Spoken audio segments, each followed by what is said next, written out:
A new chapter in Texas history was written today. Senators who are now jurors heard strong opening statements after a majority of Republicans struck down Paxton's legal team's attempts to dismiss all articles of impeachment. Good morning. For the first time in more than 100 years, state senators became jurors as they were sworn in for the impeachment trial against a state official, Attorney General Ken Paxton. This is why we are here.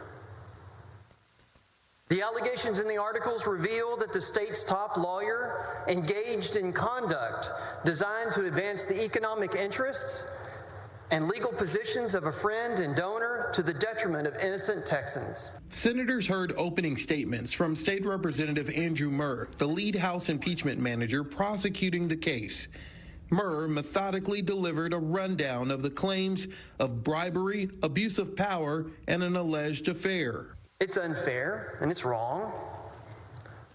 But despite the forces that seek to intimidate the Senate, you have taken the first steps toward the truth by giving the people who did the right thing a chance to testify.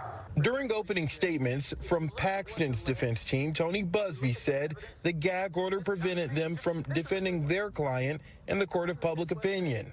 Texans chose at the voting booth who they wanted to be their attorney general, despite the same baseless allegations that are being made here. But because of what this House has done, only 30 people out of almost 30 million will decide whether Ken Paxton is allowed to serve in the office he was voted into.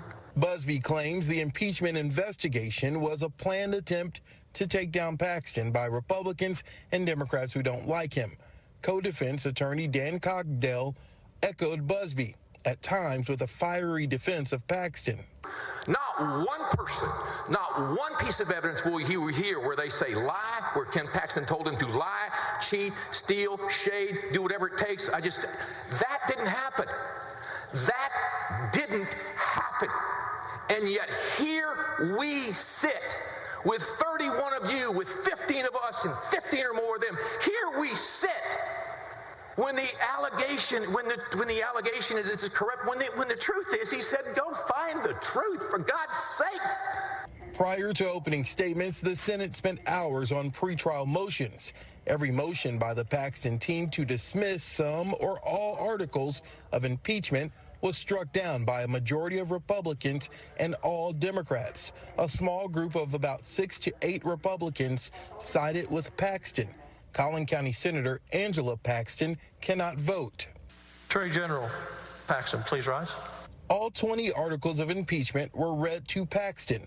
Defense counsel Busby entering a not guilty plea on Paxton's behalf for each charge. Those allegations are flat out false. The Attorney General pleads not guilty.